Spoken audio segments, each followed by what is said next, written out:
Does your reader read like this? In this video, I'm going to show you 8 activities that your learner can do to get them reading like a champ.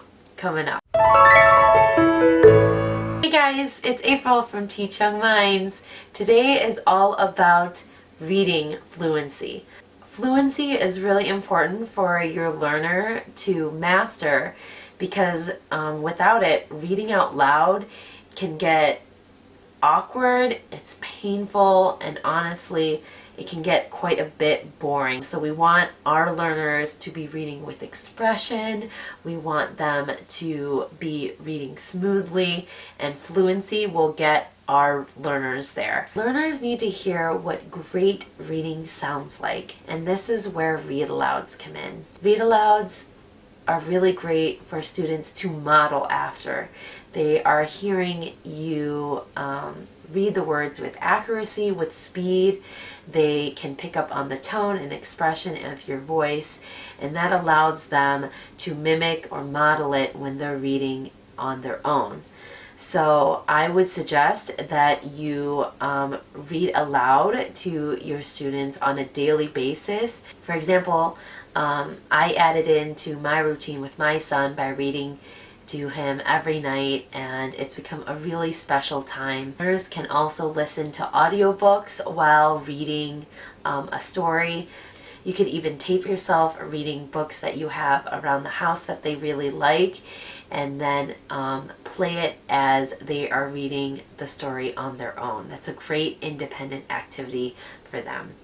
The next activity to help your learner practice their fluency is by reading in different tones, reading the same phrase or sentence in different tones. And the Mitten is a great book for this because it has a lot of repetition in it. Here in the story, different animals are trying to get in the mitten. This is a really fun book. If you haven't read it yet, check it out.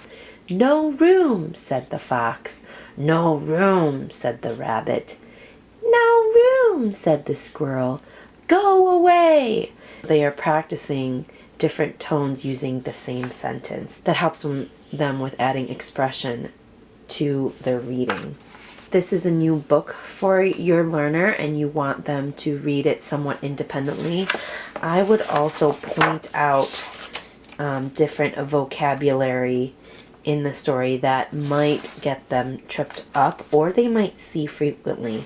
So for example, the word mitten, they're going to see the word mitten many times in this story. I would also point out the subjects in the story, like the squirrel or the rabbit, will help them predict the kind of words that they're seeing in the story. This is something I actually went over in the reading walk picture strategy, so make sure you check out that video.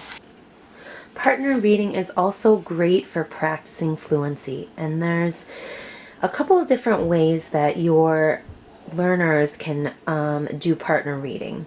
I personally like to have my learners do echo reading and choral reading. Choral reading is when you have the learners read the sentence all at the same time. So they would be both reading this sentence, "Once upon a time."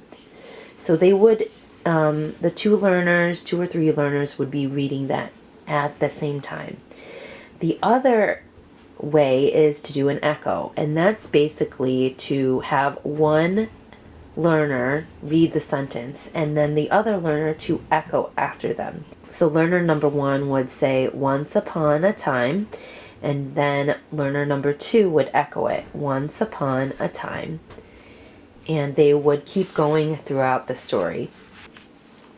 Another activity to practice fluency with your learners is sentence trees. And I love using sentence trees with sight words and have them take those sight words and turn them into sentences. So for example, let's say your learner has the word "said" as a sight word, and I want him or her to be able to read it in a sentence. So this is something that I mentioned in a previous video, but I think it would be good to go over it again. And I have a template here that you guys can download. I'll link it in the description down below. So you choose the sight word that your learner needs to practice on, and you create a sentence for them. And each line has one word added until the full sentence is at the bottom. Example, I said the sentence, Mom said clean your room.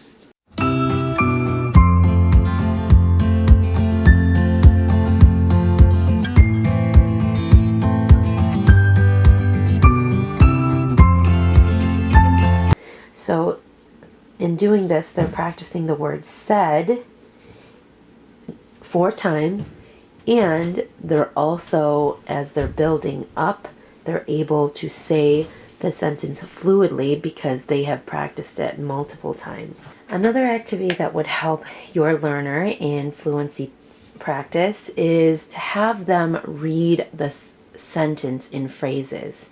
So for example, the sentence, I like the book, I would cover up parts of the sentence so that they can practice chunking certain phrases of the sentence together. So for example, I like, so instead of them saying I like, more fluidly they could practice I like the book, he has, and make sure that they also look out for the tone. Think about the tone of how they're reading. A dog, he has a dog.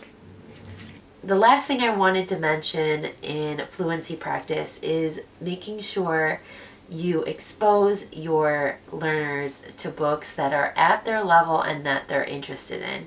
This is so important. I've mentioned this in a bunch of previous videos.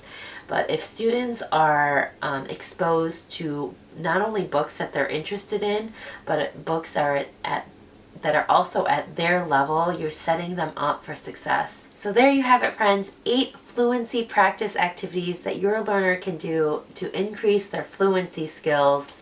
If you're looking for more tips and tricks on how to teach your learner, make sure you check out teachyoungminds.com. And the question of the day is, what types of activities do you do with your learner to help increase their fluency skills? I'd love to hear them in the comments down below. If you liked this video and you thought it was helpful, make sure you let me know by giving it a like, subscribe, hit that notification button, and share with all your fellow friends who are interested in teaching young minds. And I'll see you in the next video. Bye!